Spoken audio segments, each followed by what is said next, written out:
প্রাথমিকের ৩২,০০০ চাকরি বহাল রাখার রায়কে চ্যালেঞ্জ করে সুপ্রিম কোর্টে চাকরি প্রার্থীরা, সর্বোচ্চ আদালতে এসএলপি দায়ের চাকরি প্রার্থীদের।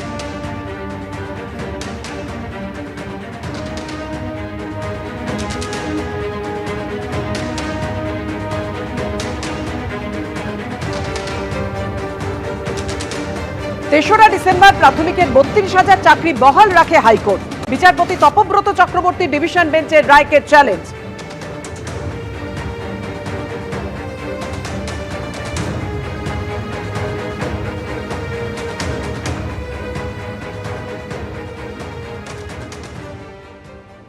আনন্দপুর অগ্নিকাণ্ডে শ্রমিকদের মৃত্যুর প্রতিবাদ, নবমহাকরণের সামনে বিজেপির মজদুর সেলের এই প্রতিবাদ মিছিল।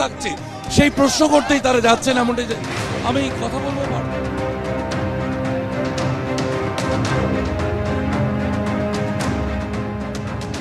আনন্দপুর অগ্নিকাণ্ডে শ্রমিকদের মৃত্যুর প্রতিবাদে আজ মিলেনিয়াম পার্কের সামনে জড়ো হয়ে ভারতীয় জনতা মজদুর সেলের সদস্যরা তারা নবমহাকরণে যাচ্ছেন প্রতিবাদের জন্য।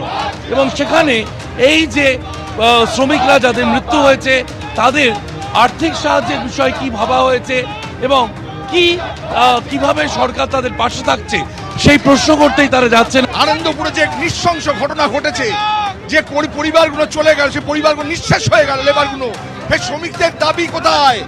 আজকে বলছে ভাতা দিচ্ছি, কিসের ভাতা? 26-এ খুলবে না খাতা।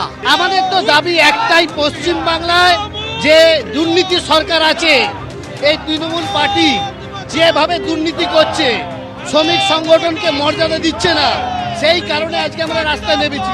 নবমহাকরণে তারা তাদের দাবিপত্র পেশ করতে যাচ্ছেন, স্মারকলিপি আকারে তারা তাদের দাবি তুলে ধরবেন এমনটাই তারা জানিয়েছেন।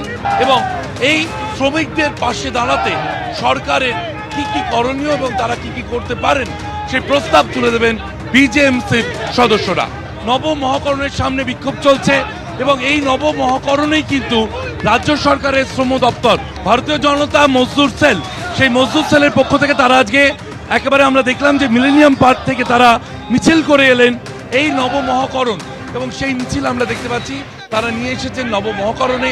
এখানে আজকে অবস্থান চলবে যতক্ষণ না পর্যন্ত তাদের ডেপুটেশন নেওয়া হবে, এমনটাই দাবি করছেন বিজেপি কর্মীরা। এআই সামিটে কংগ্রেসের প্রতিবাদ বিক্ষোভ, পাল্টা রাহুল গান্ধীর বাসভবনে বিক্ষোভে বিজেপি যুব মোর্চা। রাহুল গান্ধীকে অপমানের প্রতিবাদে রাজভবনের সামনে কংগ্রেসের প্রতিবাদ বিক্ষোভ।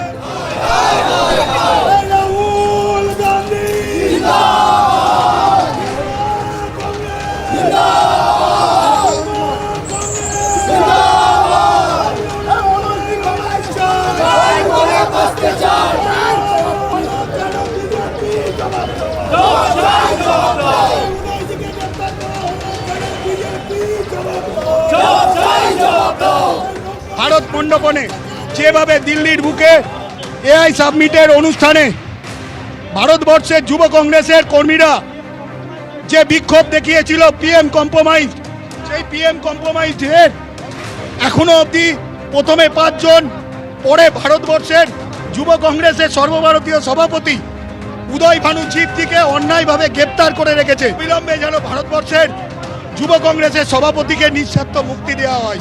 আজকে আমরা ময়দানে কেন? আমরা মনে করি যে রাহুল গান্ধী বলছে মোদিজি কাঁপছে, রাহুল গান্ধী বলছে মোদিজি জ্বর হচ্ছে না। পার্লামেন্টে মোদিজি বলেন, রাহুল গান্ধী প্রশ্নের কোনো উত্তর দেন এবং রাহুল গান্ধীকে এবারে আটকাতে না পেরে তার উপরে যথাক্রমে রাজনৈতিক চক্রান্ত তৈরি করা হচ্ছে, তাকে কি করে আটকানো যায়, পারবে না।